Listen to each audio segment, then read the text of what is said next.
அனைவருக்கும் வணக்கம். Hi bro. நானும் ஆர்ஜே பாலாஜி ஒருத்தர் ப்ரோன்னு தான் கூப்பிட்டுருக்கோம். ஏன்னா அப்போ தான் நம்ம யூத்தோட மிங்கிள் ஆக முடியும். முதல்ல கொஞ்சம் யோசிச்சாரு. நான் ஹாய் ப்ரோ அப்படின்னு அவர் என்னை திருப்பி கூப்பிட ஆரம்பிச்சிட்டாரு. அந்த மாதிரி ஒரு யூத்தான டீம். நம்ம ராஜன் சார் பேசும்போது சொன்னார், புரட்சி தலைவர் எம்ஜிஆருடைய அன்புக்கு பாத்திரமானவர் ஐசரி வேலன் அவர்கள். எனக்கு ரொம்ப நாளாக ஒரு டவுட்டு, இந்த ஐசரிங்கிறது எப்படி வந்தது எனக்கு தெரியல. கணேஷ் சார்கிட்டயே கேட்கணும்னு நினச்சிக்கிட்டு இருந்தேன். இன்னைக்கு கரெக்டாக ராஜன் சார் சொல்லிட்டாரு, சரி நான் சரியானவன் இல்லையா. ஐசரி கணேசன் அவர்கள் அப்போ வந்து ஐசரினா அவர் சரியான மனிதர் அப்படின்னு தான் அர்த்தம். சரியான மனிதனுக்கு உதாரணம் வந்து நிறையா உதவி செய்கிறது. அது உங்கள் அப்பா கிட்ட இருந்து நீங்கள் கற்றுக்குவீங்க. அவர் இருந்த இடம் புரட்சி தலைவர் எம்ஜிஆர் கிட்ட. அதனால வந்து அந்த வள்ளல் குணம் உங்ககிட்ட இருக்கிறதுல அரிசியுமே இல்லை. வாழ்த்துக்கள். நான் இந்த 45 வருஷமா சினிமாவில் இருக்கிறதுக்கு காரணம் இந்த சிங்கப்பூர் சலூனுடைய முக்கியத்துவம் என்னன்னு எனக்கு தான் தெரியும்.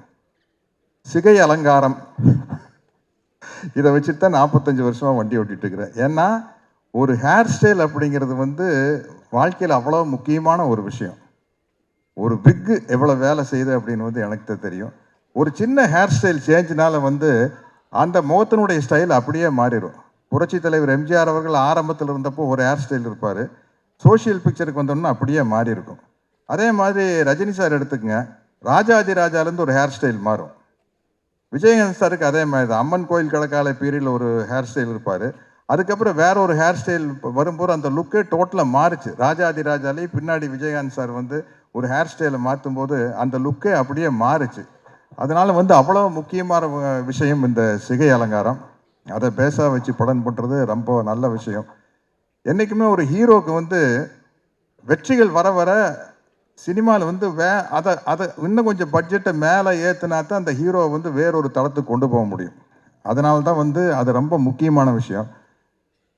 நம்ம ப்ரோ ஆர்ஜே பாலாஜி பொறுத்த வரைக்கும் எல்கேஜி பண்ணார், அம்மன் மூக்குத்தி அம்மன், அப்புறம் வீட்டில் விசேஷம்,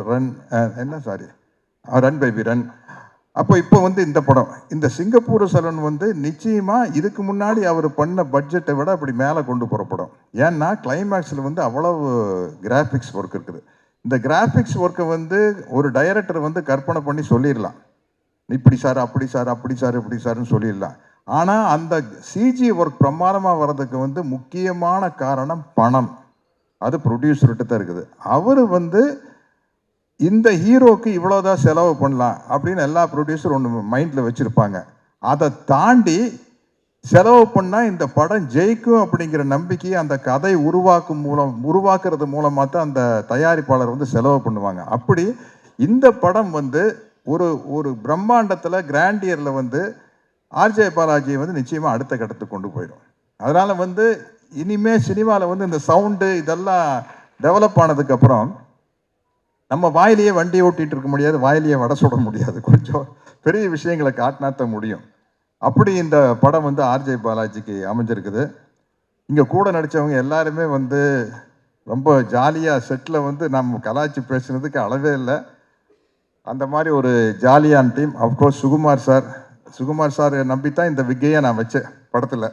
டைரக்டரையும் சுகுமார் சாரையும் வச்சு, சார் இது தெரியுமில்ல சார், தெரியாமல் பார்த்துங்க சார் விக்கு மாதிரி. ஏன்னா இப்படி ஒரு விக்கு செய்கிறது ஈஸி. இந்த படத்தில் பாருங்கள், நடுவில் வந்து டென்சிட்டி ரொம்ப கம்மியாக இருக்கும்.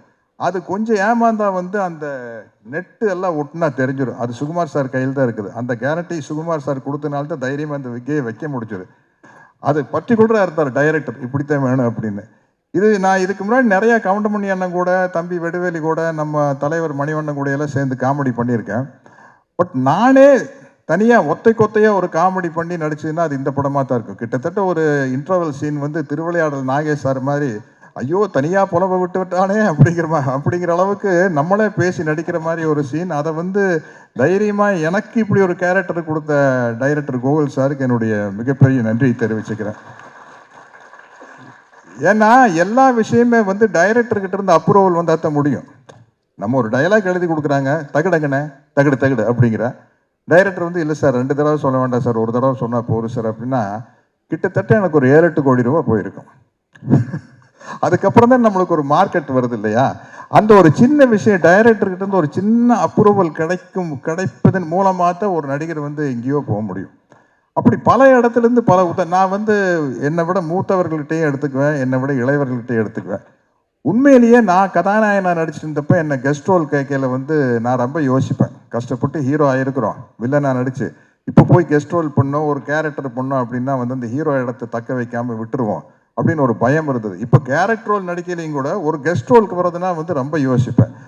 அதுக்கு எனக்கு ஒரு தைரியத்தை உதாரணமாக எனக்கு ஒரு தைரியத்தை கொண்டு வந்து கொடுத்தது வந்து விஜய் சேதுபதி தான்.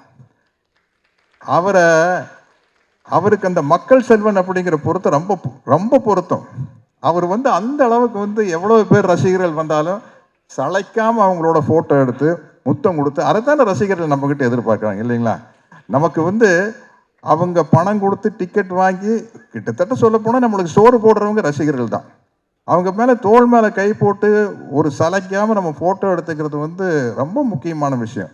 இதற்குத்தானே ஆசைப்பட்ட பாலகுமாரா மாதிரி ஒவ்வொரு நடிகர்கள்கிட்டையும் கேட்க வேண்டியது, இதற்குத்தானே ஆசைப்பட்ட நடிகர்களே. அப்படி ஆசைப்பட்டு வந்ததுக்கப்புறம் அதில் என்ன சலிப்பு இருக்கக்கூடாது. தலைவர் புரட்சி தலைவர் அதானே, எவ்வளோ பெரிய கூட்டமாக இருந்தாலும் உள்ளே போய் கட்டி பிடிச்சி அவங்ககிட்ட பேசி வெளியில் வந்தவர் இல்லை. அந்த மாதிரி ஒரு நல்ல பண்பு. இந்த படத்தில் தயாரிப்பு நிர்வாகியாக நடித்த விக்கியை பற்றி நான் சொல்லணும். இன்னைக்கு எங்கே போனாலும் என்னுடைய அன்பு நண்பர் விஜயகாந்தை பற்றி பேசல, அந்த வானத்தை போல மனம் படைச்ச நல்லவனே அப்படிங்கிற ஒரு பாட்டு தான் ஞாபகம் வருது எல்லாத்துக்கும். அந்த பாட்டு வந்து அவர் விக்கியோட அப்பா அவங்க தயாரித்து சின்ன கவுண்டர் படத்தில் வந்த பாட்டு. அதுதான் இன்னைக்கு வரைக்கும் அவர் விஜயகாந்த் சாருக்கு நிலைச்சு நிற்குது. அது மாதிரி அனைவருமே வந்து ஒரு நடிகராக இருக்கலாம், சம்பாதிக்கலாம், ஆனால் வந்து ஒரு நல்ல மனிதனாக வாழ வேண்டும். இந்த சிங்கப்பூர் சரவணன் வந்து நான் ரொம்ப எதிர்பார்த்துட்டு இருக்கிறேன். கிட்டத்தட்ட நான் முதல் படத்தில் நடித்த மாதிரி எதிர்பார்த்துட்டு இருக்கிறேன். ஏன்னா எனக்கு இன்னொரு கதவு திறக்கப்படும். ஒரு காமெடி ஆக்டர் அப்படிங்கிற ஒரு கதவை திறக்கப்படும். எப்படி மனோரமா ஆட்சி வந்து காமெடியாக நடிச்சிட்டு இருந்து கீழே சின்ன கவுண்டர் மாதிரி படங்கள் வந்ததுக்கப்புறம், சின்ன தம்பி மாதிரி படங்கள் வந்ததுக்கப்புறம் ஒரு குணச்சித்திர நடிகை அப்படிங்கிற ஒரு கதவை திறக்கப்பட்டதில்லை. ஒரு நடிகனுக்கு எப்பவுமே கதவுகள் திறக்கப்படணும். அது மாதிரி ஒரு சத்யராஜ்னா ஒரு கட்டப்பா அப்படிங்கிற ஒரு கதவு திறக்கப்படுது. இந்த படத்தில் வந்த சக்கரபாணிங்கிற கேரக்டர்னால இன்னொரு கதவு திறக்கப்படும். அந்த கதவை திறந்தது காரணமானவர் நம்ம இயக்குனர் கோகுல் தான். அவருக்கு என்னுடைய நன்றி சொல்லிக்கிறேன். நம்ம 2 பேரும் மிமிக்ரி வேற எங்கேயாச்சும் வச்சுக்கலாம்ல, நிறையா பேர் பேசணும். எல்லாருமே வந்து புரட்சி தலைவருடைய துப்பாக்கி சூட்டுக்கு அப்புறம் வர வாய்ஸில் தான் பேசுவாங்க. நானும் ரோபோ சங்கர் தான் அவருடைய பழைய ஒரிஜினல் வாய்ஸில் பேசுவோம். அந்த காம்படிஷன் எங்களுக்குள்ள நடந்துக்கிட்டே இருக்கு. என்னை நம்பாமல் கெட்டவர்கள் நிறைய உண்டு, நம்பி கெட்டவர்கள் இன்று வரை இல்லை. ஓகேங்களா? பலமில்லாத மாடு, உட முடியாத கலப்பை, அதிகாரமில்லாத பதவி, இவைகளை என்றுமே நாங்கள் விரும்புவதில்லை. ஓகே தானே? தேங்க்யூ.